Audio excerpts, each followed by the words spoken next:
Hey y'all, hey, welcome back. I am back again with my September bill time video. These videos are videos where I'm just explaining how or what funds I am allocating to my debt repayment in my debt freedom journey. I am nearing the end, but I am not there yet. And I give just a brief update, a look back of what I did in the month prior versus what I budgeted to do and what I hope to accomplish in this month. And I celebrate the small victories that may come along the way, because you have to do that to keep yourself motivated to continue on the journey. If you are new here, welcome. If you are not new, welcome back. Thank you for coming back and checking me out again. And this will be just a brief video. If you are not familiar with my other bill time videos, please go back and check them out. I give a little bit more detailed analysis on how I budget to pay debt versus how I save for retirement and other sinking funds as well. So check those out. But here we go for the month of September. It's bill time. So as I have previously discussed, I pay set amounts for my debt payoff. My minimum payment on my mortgage is $1,073.13. That includes my escrow, so that's my actual mortgage payment along with my taxes and along with my homeowner's insurance and that good stuff. So what I do for that payoff journey, because that is not the forefront for me. My student loan is the forefront. That's the one I'm most aggressively paying. But I do add in the equivalent of 2 additional mortgage principal payments.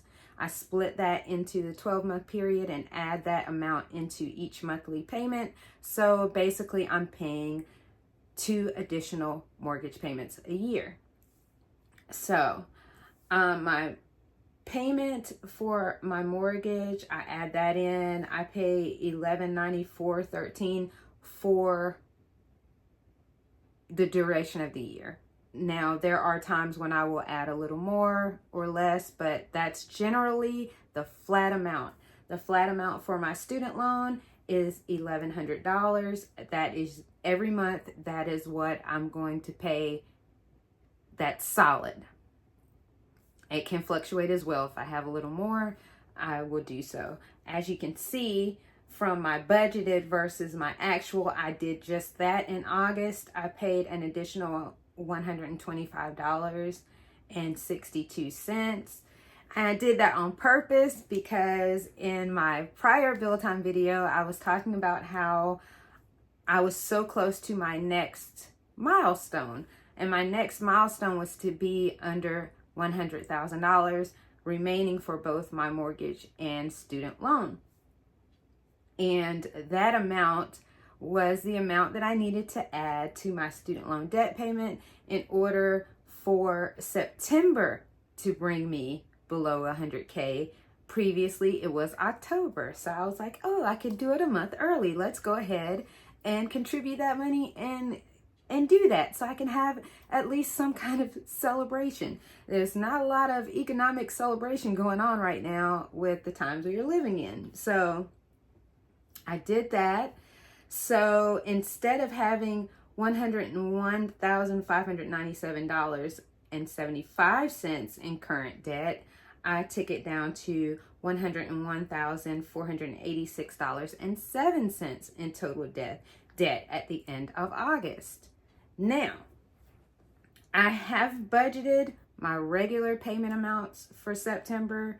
That's the $1,194.13 for the mortgage and $1,100 for my student loan. And that should bring me to $99,995.76 in the month of September once those payments clear. I am so happy about that. I never really imagined getting there.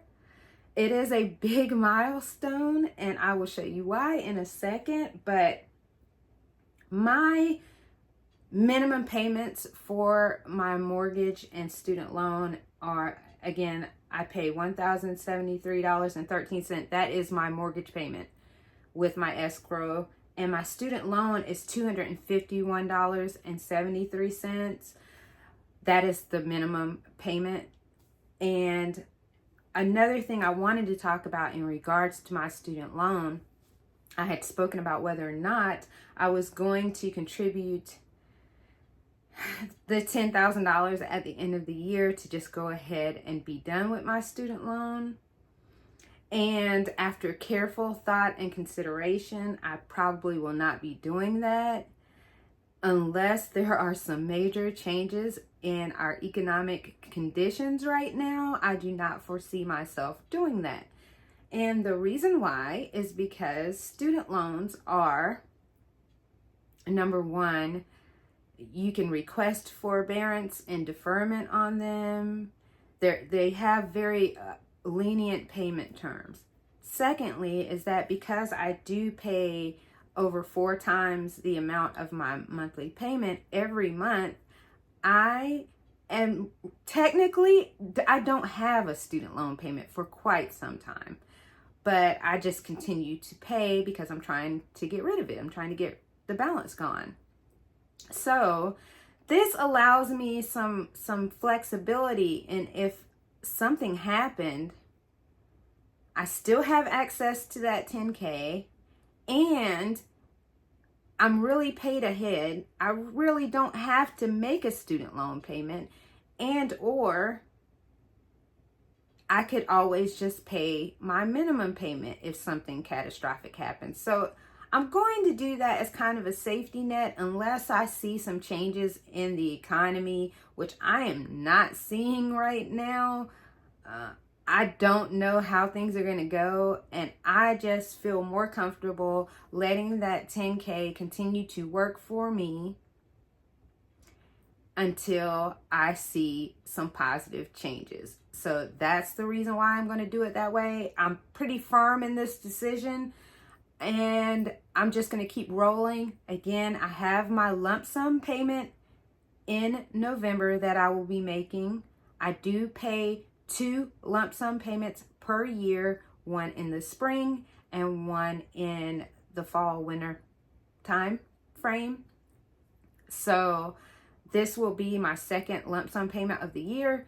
I will be making that payment, and I have earmarked $2,600 as that lump sum.